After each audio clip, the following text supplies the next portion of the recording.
Come on in, everyone. Come on in and grab a seat because we just got part one of the Married at First Sight reunion. And we're going to have to talk about this. It was some explosive moments, some stuff I didn't want to see, some stuff I don't even believe, y'all. Some of this stuff, I don't even believe it. Some of the stuff that had me saying, what the heck is going on up in here? But we got to talk about it. But before you come in, don't forget to like this video. Don't forget to subscribe. And definitely don't forget to drop down in the comments because I'm going to be talking about a lot up in here. So this video is going to be long. So I hope y'all got a lot of time. I hope you have a lot of time to sit and talk with me today because I'm going to need a minute or two. So let's get into this. First of all, I didn't even know that this reunion was filmed 5 months after decision day. I was happy to hear that, though, because that is a good amount of time. Because I think after 5 months, you really do get to see some things. And we are starting to see some things. I'm seeing some cracks with Nate and Stasha. I was wrong about Miguel and Lindy. They seem like they're doing wonderfully well. I'm irritated over Christian and Mitch. I know there are a lot of Christian fans out here.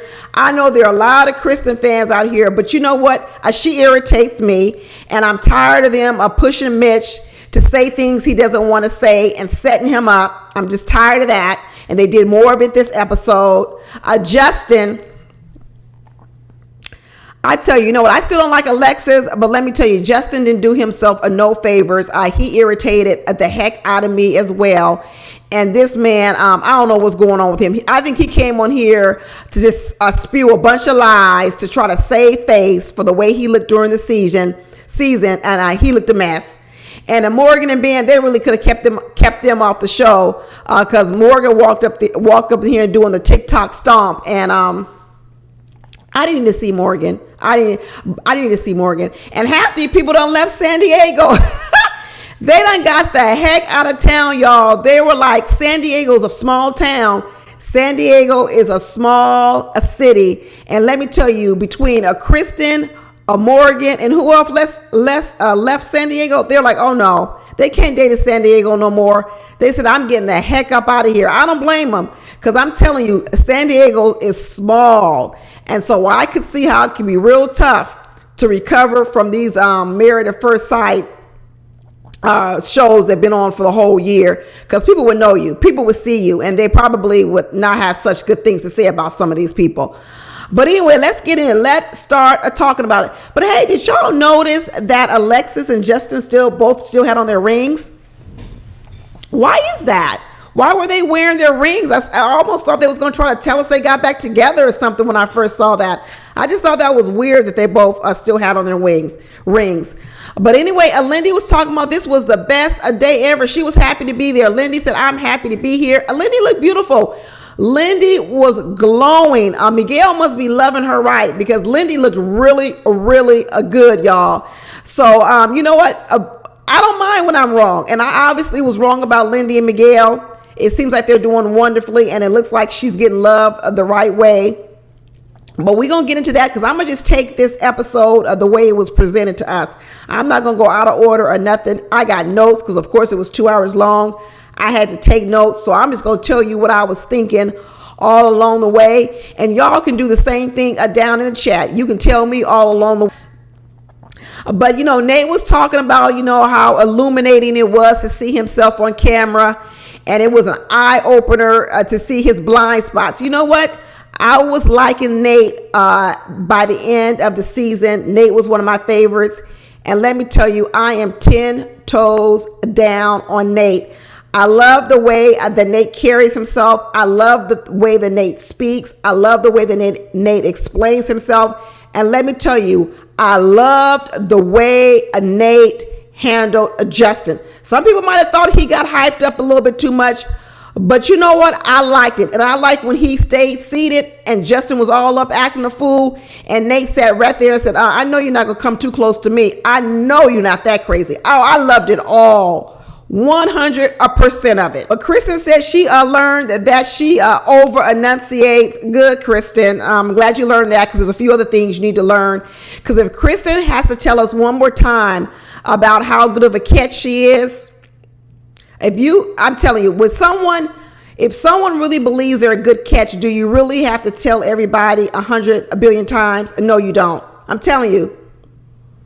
I'm not Team Kristen anymore. I think I abandoned that ship a couple of episodes before the last season, and I'm still off that ship. And I'm going to get to that too, or why I'm really off that ship. But Alexis says she learned that the word is not celibate, it's celibate. You mean the marriage counselor? You mean the one that broke up 2 marriages and now she admitted that she doesn't know how to pronounce the word celibate? She learned something. Good for you, Alexis. Good for you. And Alexis's representative showed up today for the show. See, all these people went back and they've been listening to all the Twitter, Instagram, YouTube videos, and all of them came today saying, I'm going to try to be someone different, because I got roasted out here in the social media world. Morgan tried to become different because she got roasted. Alexis tried to become different because she got roasted. Justin tried to become different because he got roasted. Let's be honest. But Miguel showed up saying he learned a lot as well. You know, he basically kept the same old song and dance, which is Lindy knows everything. Lindy's always right. And Lindy was telling me that I had these problems. And then I saw myself on TV and then I could see that, yeah, I do have these problems. Miguel admitted to all his flaws, and Lindy still is not admitting to anything. I hope Miguel can keep this up for 50 years, because as long as Miguel can keep this up, and that is not ask anything of Lindy and take on all the burden of doing all the change, then they're going to be just fine.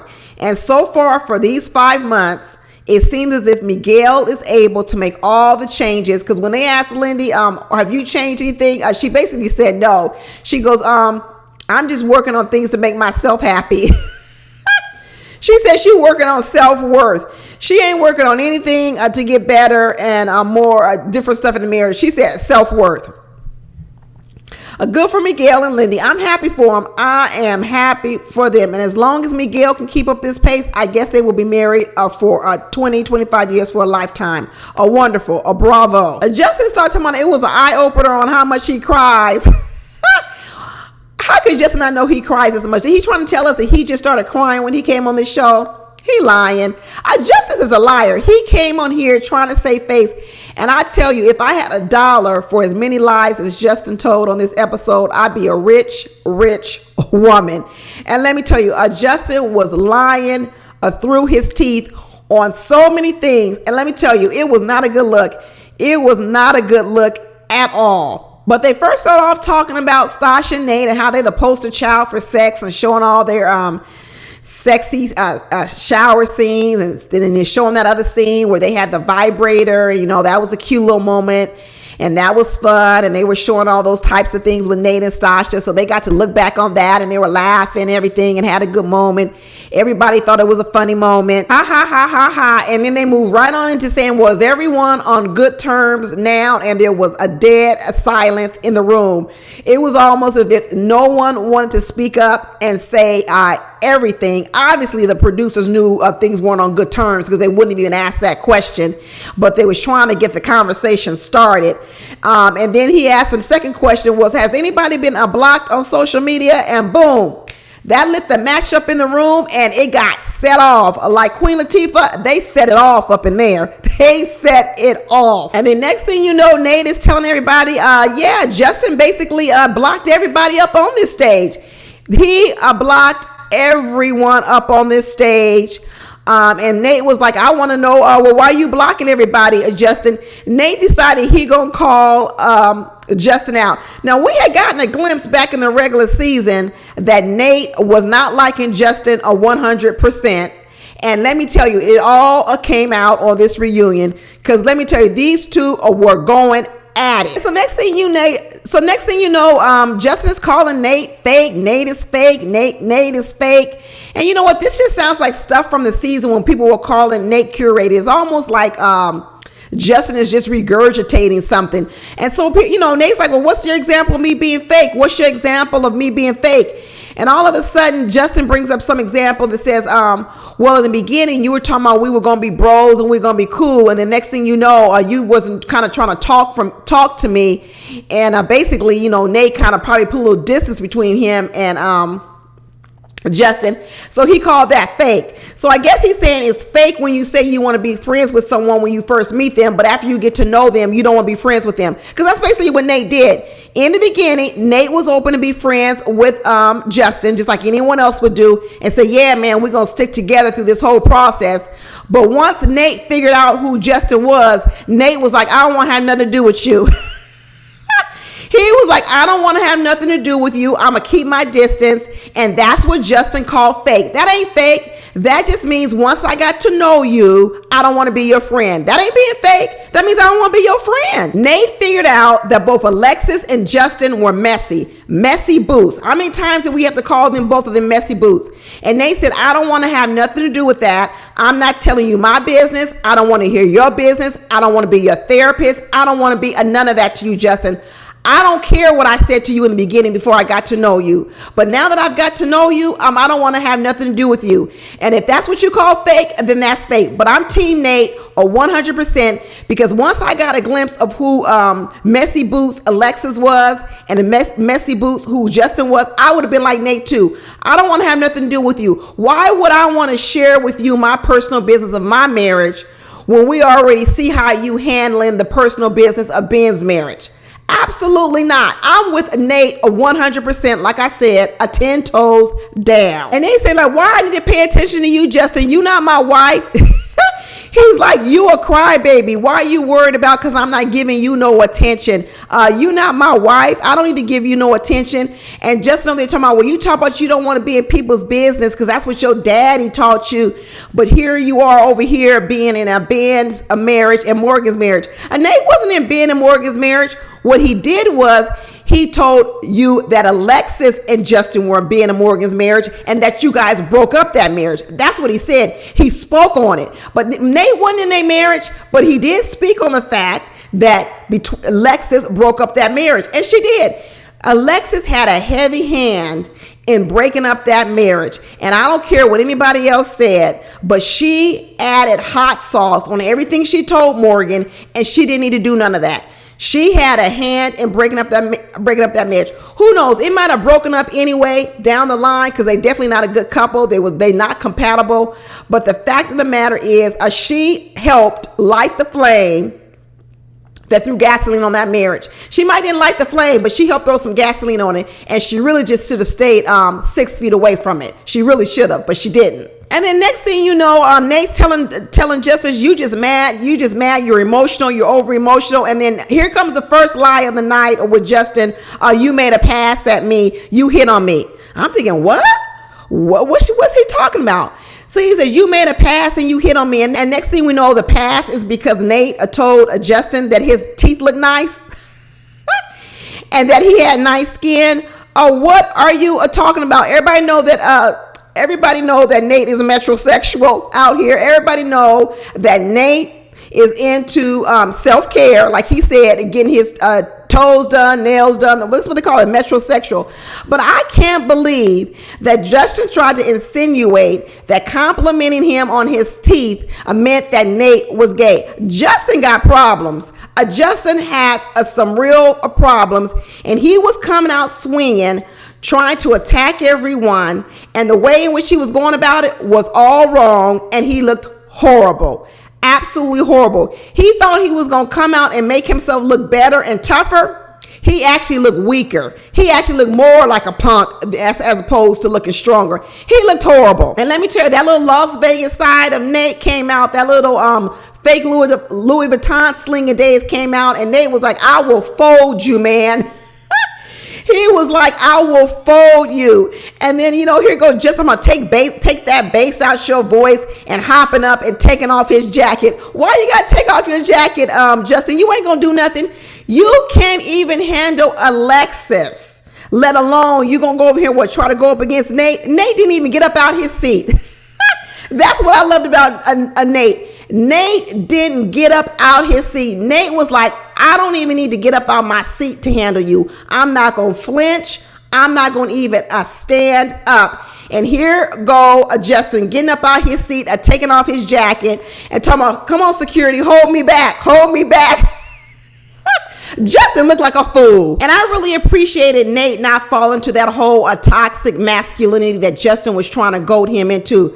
Because we all know that Nate had a friend that was on the show who definitely looked like he might be part of the LGBTQ community. And I like the fact that Nate didn't try and exhibit any toxic masculinity of Justin goading him to try to say something about the gay or lesbian community. And I like the fact that Nate said, you know what, I'm comfortable in my sexuality and the fact that I can compliment a man. And I was glad that Kevin Frazier also said, listen, that sounds ridiculous that you can't compliment a man on a suit, his teeth, your teeth are white or this and that.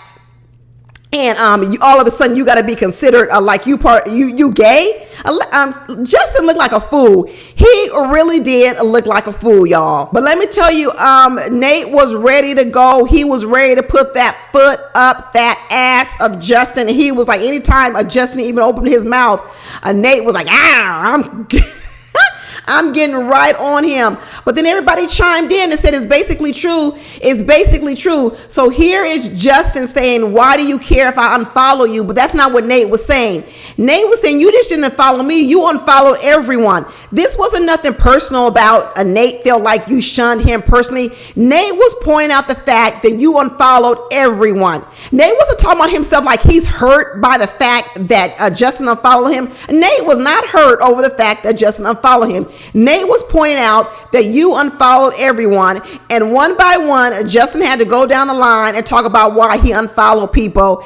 And he talked about he unfollowed Morgan and who was it, Lindy, because they went hiking and they didn't invite him. He sounds ridiculous. So they didn't invite him to go hiking or told them they weren't going, but they went anyway because they didn't want him to go. And so he unfollowed them. He unfollowed Stasha because he don't like Nate.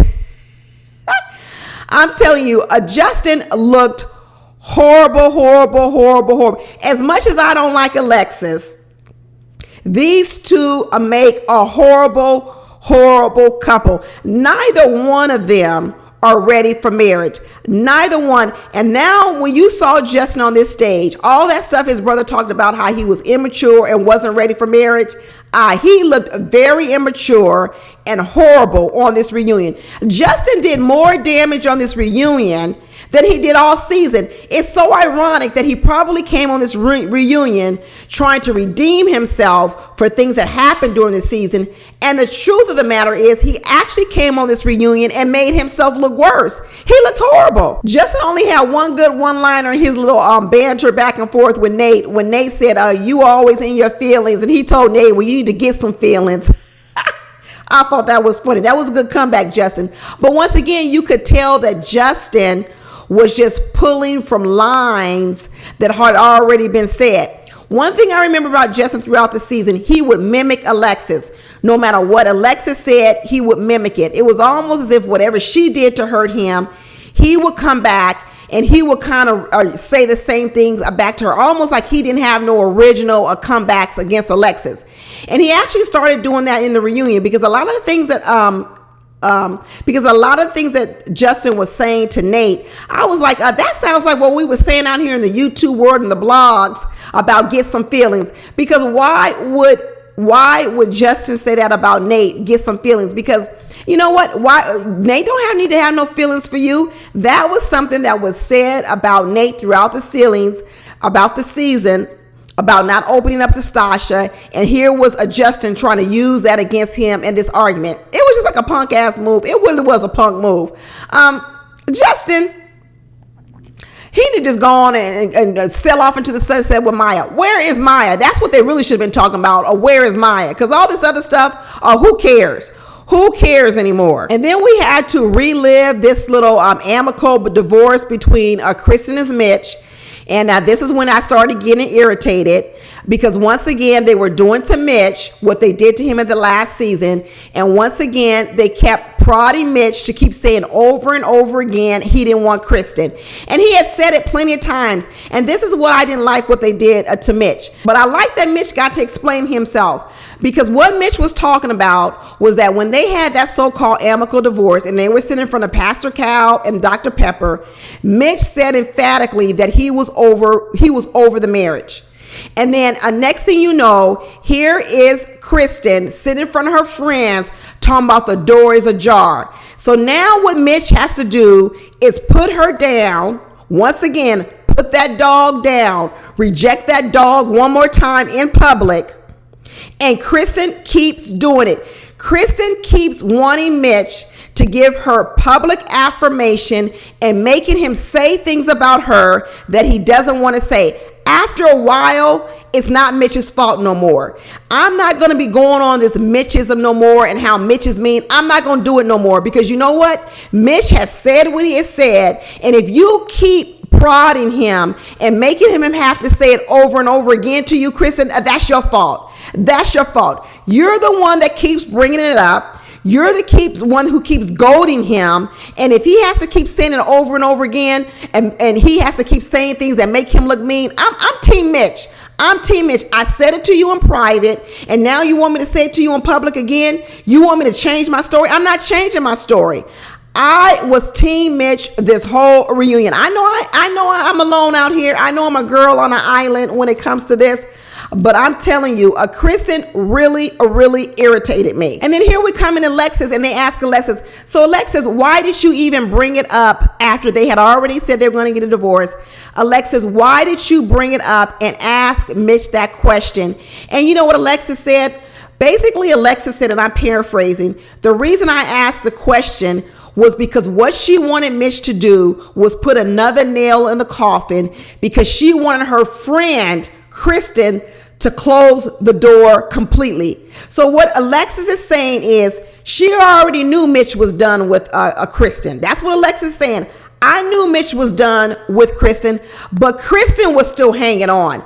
And so what I did was I goaded Mitch into saying it again, to doing one more nail in the coffin for Kristen, so Kristen could finally get in her thick head, okay, that Mitch didn't want to do nothing with her.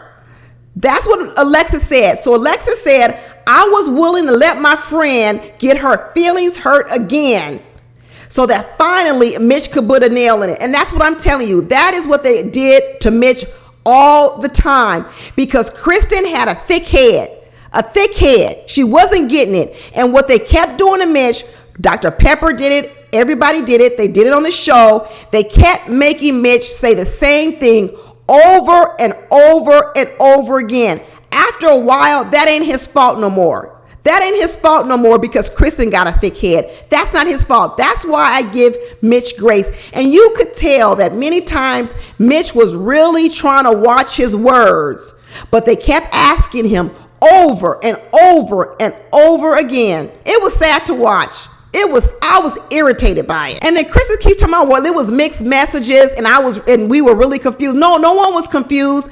I wasn't confused as person watching the show. Mitch wasn't confused. You were confused. And then they showed this clip where they're walking away and they're hugging each other. And here you go. Here's Kristen. Oh, it wouldn't be odd if we had sex tonight. What?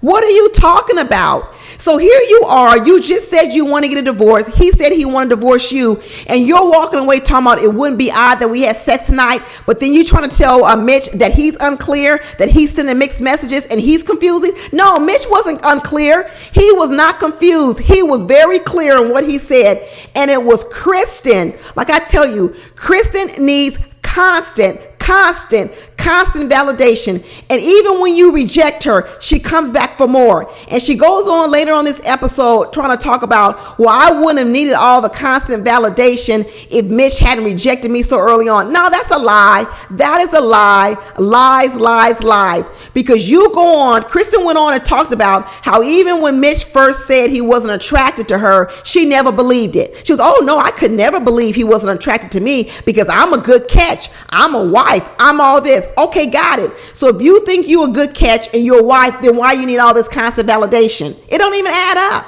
Kristen keeps wanting us to believe that all this low self-esteem she got has become at the hands of Mitch. That's a lie. I'm so sick of this doggone lie that Kristen is telling. I'm tired of the lies. But you know, they moved on after that. They moved on to Lindy and Miguel. And let me tell you, like I said before, I think Lindy looked very pretty. I think she looked sun-kissed. I think her dress was pretty. I liked her hair. I liked everything about Lindy's look, and she looked happy. They both actually looked very happy together. They were very touchy-feely and everything like that. So I was happy to see that. I'm happy that I was wrong in my predictions because it seems like Miguel has adjusted. Lindy said they're happy together, that, she done moved into his place. She's decorating. I didn't hear that she was working though.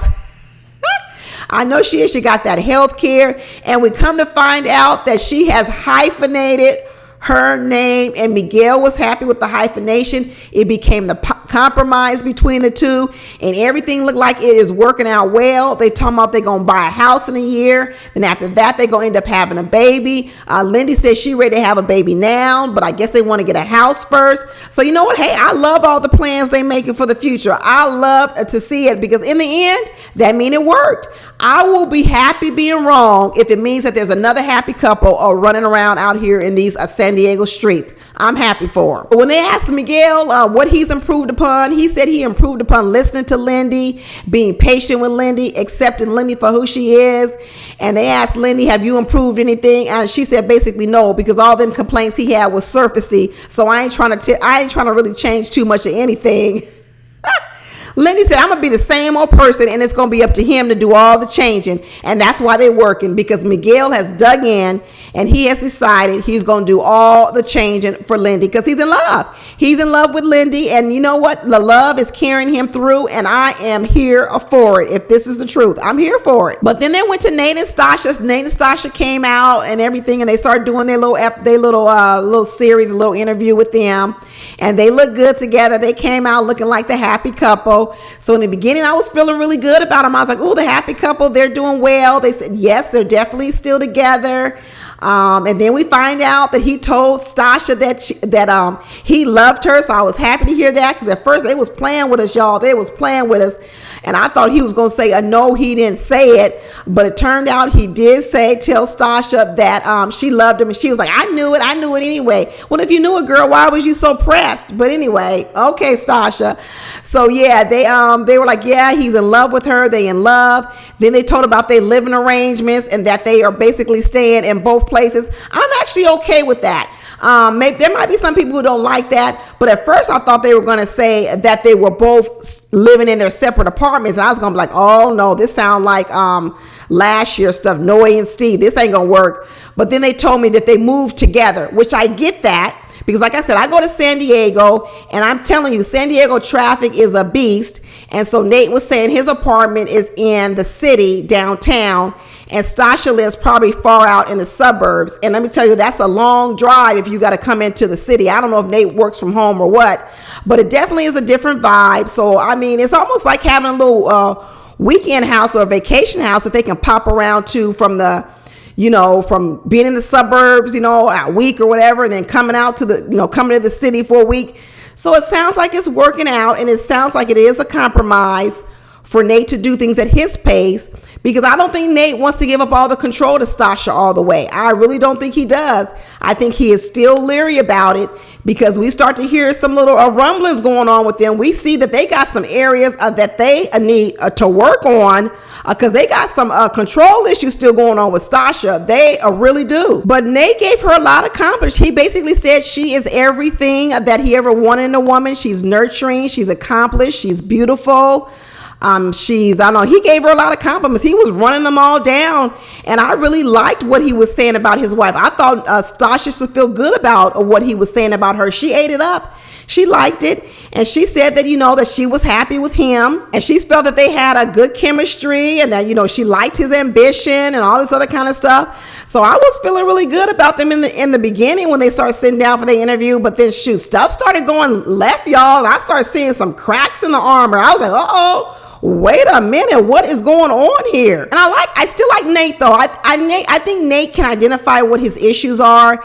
He readily admits he's slow to open up to people. He's more relaxed. She's more of a straight line. Let's get there as fast as we can. She's Speedy Gonzalez. He's like, let's take the slower route. But at least he makes progress and he moves along and he can explain himself and explain his feelings. I still really like Nate. I still think he's so much more emotionally intelligent than Stasha, because I think what he's able to do is not only understand his own emotions, he's also able to really understand her emotions. I still see this part of Stasha where Stasha is very good at understanding her own emotions. She's very good at articulating what she wants and what she doesn't like. I still think she struggles seeing Nate's side of the issue, because if she saw Nate's side of the issue, I think she would do things differently. But I think she struggles with seeing someone else's point of view. She only sees her point of view. And he talked about it in the kitchen when she says, she so-called wants him to step up and do more, cook or do whatever the case may be.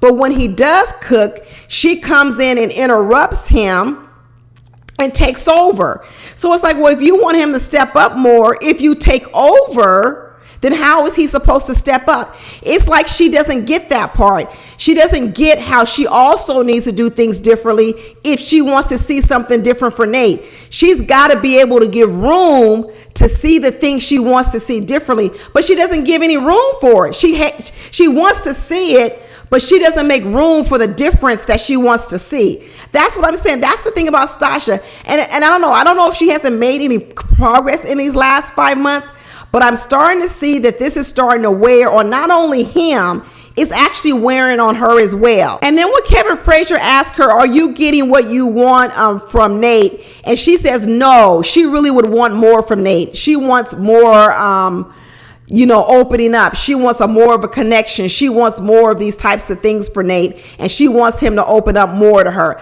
I get that. I get what she's saying, because I think Nate is very stoic. He is very reserved. And so I could see how she would want to see more of that passion come out. I do get what she's saying that she would want. But here's the part I don't get. If you want to see more of that from your husband, and your husband says, you know what, I feel like you don't appreciate me enough, or you don't give me enough credit.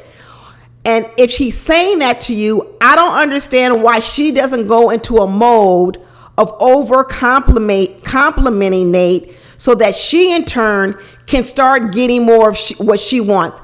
Because I'm telling you, Nate has been very clear from the beginning. He says he wants a woman that uplifts him. And Stasha does, because she actually did it in this. When they asked her, does Nate do nice things for you? This is what Stasha did. Yeah, he does nice things. See, that's half-assed. That's exactly what Stasha does. And Nate says, see right there, that's what I'm talking about. Because what that answer is that Stasha did was a yes, but. It really was. It was exact. It proved exactly what he was saying about Stasha. It's a yes, but. Instead of just saying emphatically, yes, I really love the things he does for me. He brings me flowers. He brings me candy. He brings me gifts. But I would want more of it. And that's what I'm saying. If you cannot compliment what a person is doing already, why would I give you more?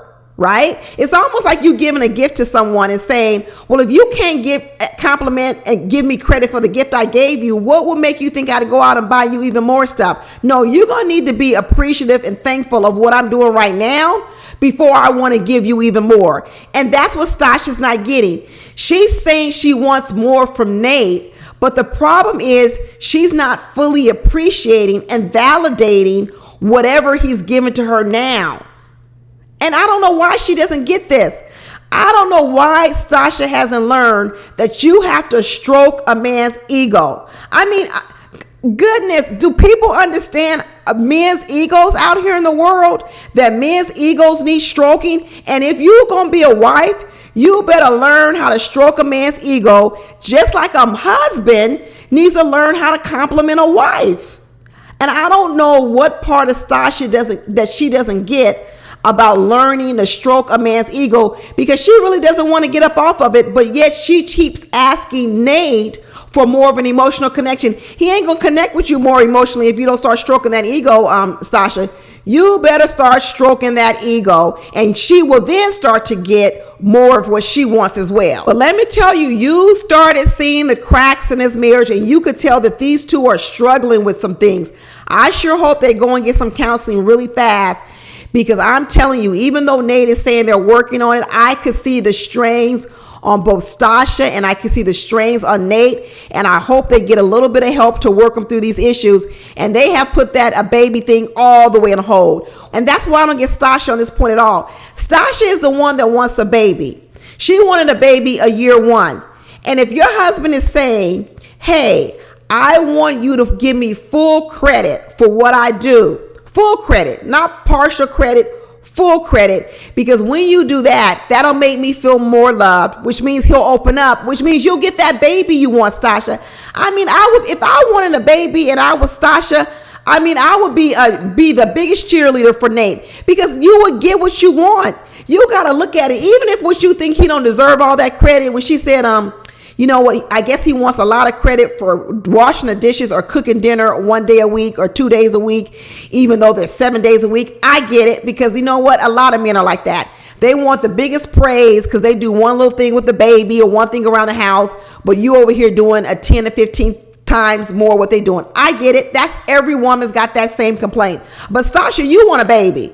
You trying to get a baby. You trying to do a lot of things. So I'm talking about, that's just the price of admission. If I got to sit up and lie to my husband and tell him he the best thing since sliced bread, and oh, you did a wonderful job, because I want to get something out of my husband, I will absolutely do it. Okay, women know how to encourage people. We encourage our kids. We encourage babies. We be clapping for our kids, even though our kids ain't really done nothing, but we encourage them. I don't know why Stasha hasn't learned how she gonna have to encourage a Nate. Yeah, maybe it seems like he's a baby and you got to stroke his ego. Just like he said with her, he realized that she needs a lot of attention because she's a little baby. What they both are saying is that I'm surprised at how much attention Stasha needs, and she's saying I'm so surprised at how much ego stroking Nate needs. But she needs to start stroking the ego, just like he said. He's got to treat her more like a baby. He said like a baby, because what he was saying was, I didn't realize she needed this much attention, even though she's a so-called independent woman. Stasha better get on it if she wants this baby. She better get on it if she wants this baby. It ain't hard to do. It is not hard to do. Even when Nate was saying, but I do things. I took you axe throwing, I took you jet skiing, and she was like, but those aren't things I want to do. Oh, this girl, Stasha, she was like, well, that ain't what I want to do.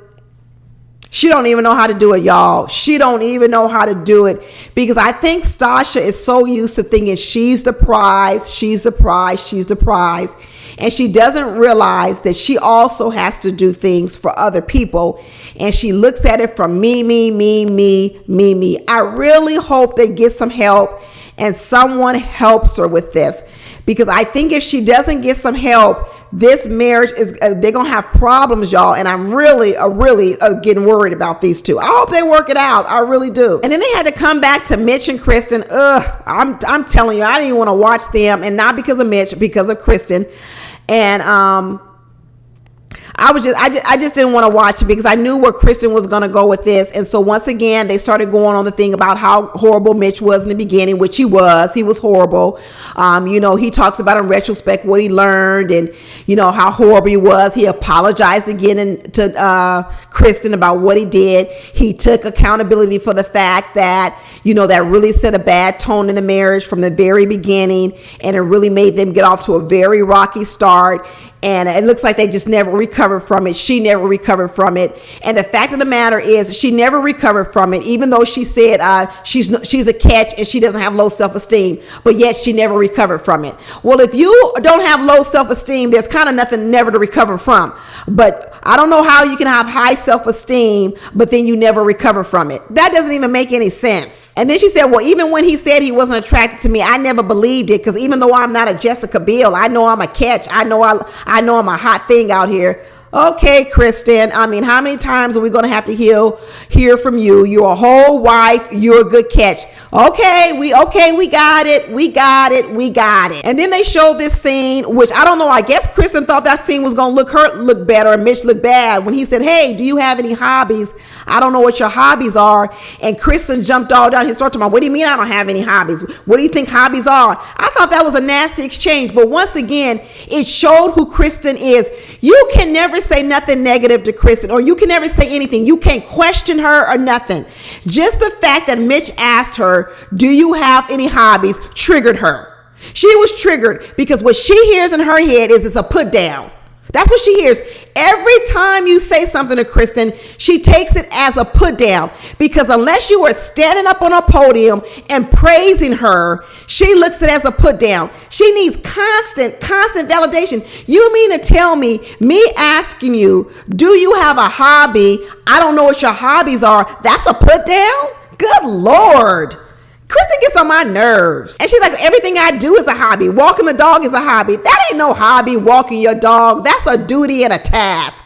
I mean, good. That's not a hobby. You may enjoy it, but that's not a hobby. Oh, when I go to the beach, that's a hobby. When I read, that's a hobby. Well, I don't know. That's why I'm asking you the question. What are your hobbies? I mean, everything people do throughout the day isn't necessarily a hobby. I really didn't like it. I think she thought that made her look good. It didn't make her look good. What it made her look like, it exposed how sensitive she is to any sort of questioning about her. That's what it exposed. It didn't make her look good. It made her look worse. She another one coming out looking worse. Justin looked worse, and so is Kristen. And you know what? Justin pointed out that he felt that Kristen was two different people, one in front of Alexis and one without Alexis. He pointed that out, and that's the truth. Probably because he's been listening to all these blogs and YouTubers out here. Justin picked up on everything people were saying. And all he did was regurgitate it. But he regurgitated some truth, because that is the truth.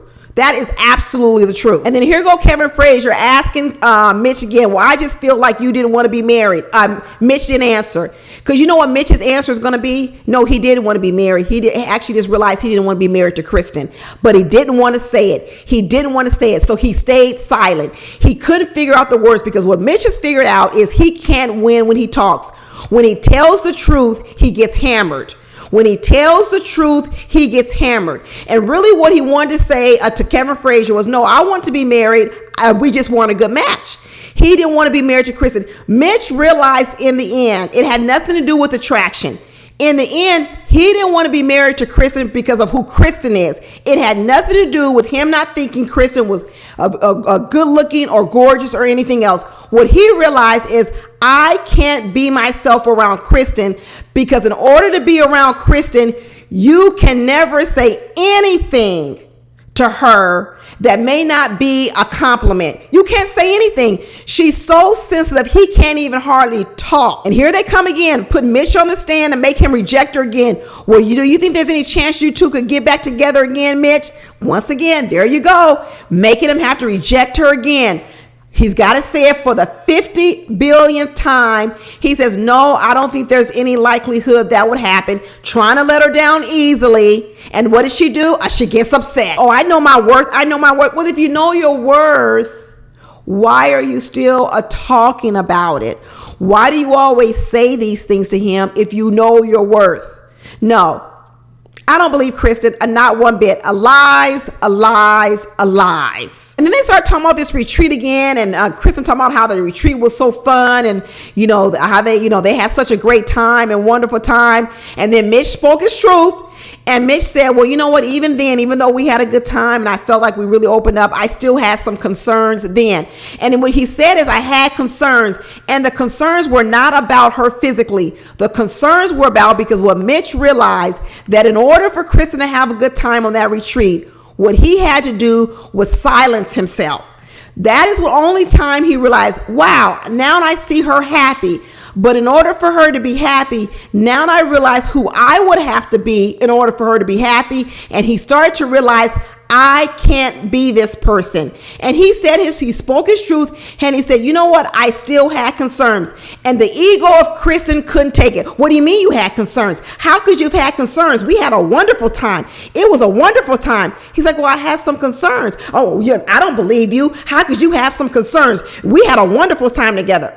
Good Lord. He said he has concerns. Why can't you accept it? Because she can't.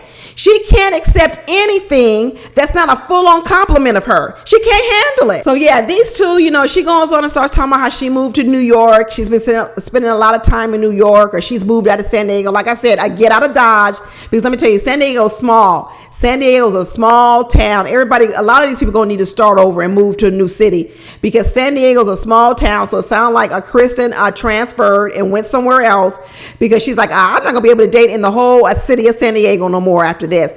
Not at all. She gonna need to go and start a new identity, and then she can start creating this new narrative that she's a really fully confident woman, and the only reason she had low self-esteem was because of Mitch. Okay.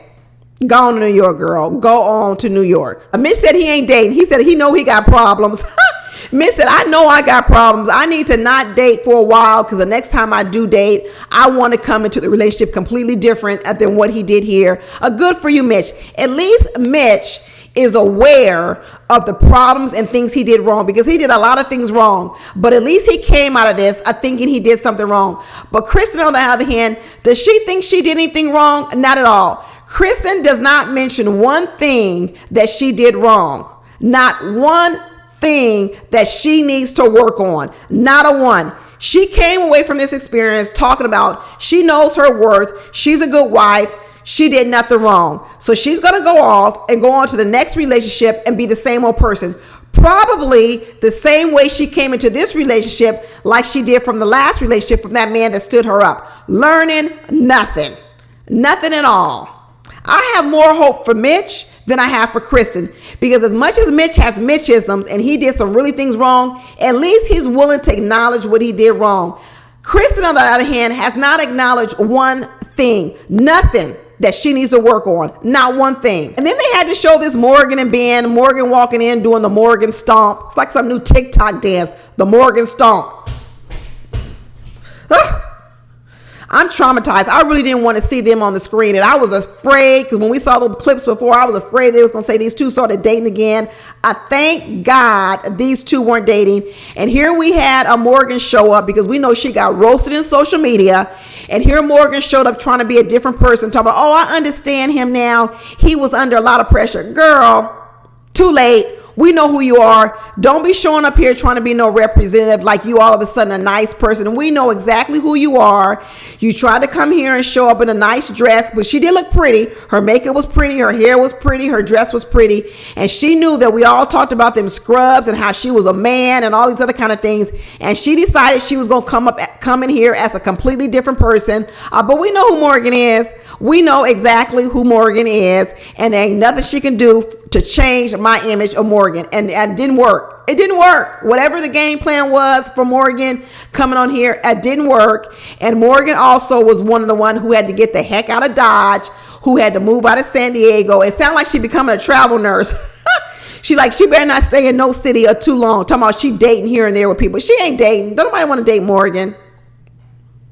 I don't believe it, and not one bit. Even when we asked her, Morgan, do you think you regret anything, like you didn't give Ben a good enough chance? She could at least say, you know what, I could have done things differently. But once again, nope, couldn't have done anything differently. I did everything right. Nope.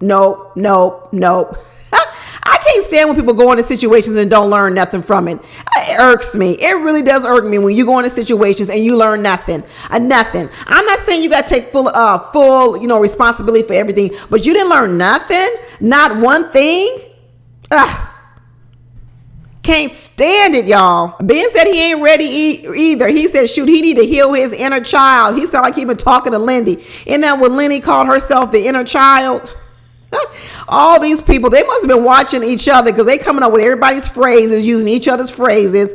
Ben said he ain't ready to get married. He wasn't ready. He continued to stick that sword in his chest and take responsibility for everything. That's good, Ben. Hopefully you'll grow. I was happy to hear that Ben finally said that he was betrayed by Justin. And finally, he stood up to someone and said that Justin did him dirty. So this is funny because I guess Justin must have blocked Ben too, because he blocked everybody on the whole cast. So he must have blocked Ben too. The very person he dogged out, he blocking him too. Like I said, Justin is a mess. Justin is a mess. But I was happy to see that Morgan and Ben are going their separate ways, and the door is closed completely, and Morgan has left the whole city of San Diego. A bravo, a bravo, a bravo. And then we had Justin come out and Alexis's representative, because Alexis came on here to do some acting. We know Alexis been looking at these Twitter, IG, and YouTube videos, because she came out here saying, I'm gonna be Alexis's representative. In some case, Justin came out carrying her dress like she the Queen of Sheba. These two, I'm so over these two. I'm telling you, I am so over these two. Get them off my screen. I am done with Alexis and Justin completely. Alexis came on the screen talking about when she got married, she was prepared to be a wife and she was ready to commit no matter what. That was when the lies just started rolling off each other's tongues. I tell you, because the two of these two, you can't keep track of the lies because they both are liars. Justin and Alexis both are liars. And when Justin starts telling this story about Alexis came to his apartment, after season, I don't know who to believe. To be honest with you, in this particular moment, I'm actually believing Alexis a little bit more, to be honest with you. Because when Justin has been lying all episode long, so now I feel like this little part about her so-called coming to his apartment, I think is a lie too. Because now I look back, Justin was talking about, remember before he was like, women just want him for his package in his pants. Then he's talking about that Nate wants him for his package in his pants. Now he's talking about Alexis came back and double dipped on his package in his pan after she was drunk at a club. Part of me believes it, but then another part of me doesn't believe it. Because the part about coming home drunk from the club, I do believe that about Alexis. I do believe. What I believe is that Alexis might have called him drunk after the club. I do believe that part. I don't know, y'all. What do y'all think? Who do you believe in that part? I'm really on the fence about, do I believe Justin or do I believe Alexis? Did Alexis really go by Justin's apartment after she was drunk at the club? Did she really double dick on some trash D? If the D was trash, why would she double dip on it, y'all? This is what I don't understand. But then they start talking about that they actually consummated their marriage before they told us. And Alexa was like, I don't know if you could call it consummated. He's like, what you talking about? You stuck it in me. And then he goes, I stuck it in you. No, you had it right the first time. You had the first time, Justin. Justin had a little slip of the tongue.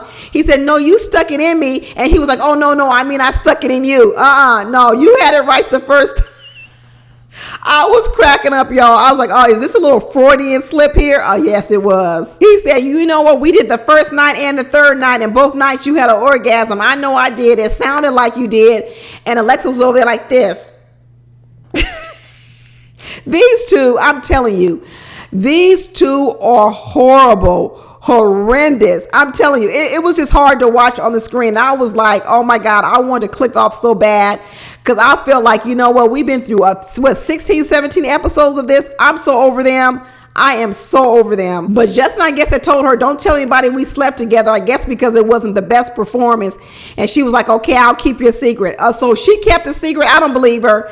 I don't believe she kept the secret. I know she probably told them girls and maybe they didn't say it on camera. There is no way Alexis kept the secret. She can't keep a secret worth anything. Alexis didn't keep the secret. She might didn't tell us on camera, but she told all them girls. I know she did. I know Alexis told everyone. But Justin was mad. He was like, all this time you was throwing shade behind my back when you were doing these off-camera interviews. Justin was like, here I was pumping you up and saying nice things about you, lying and saying all these things nice about you. But then when you was alone by yourself, you was throwing me under the bus.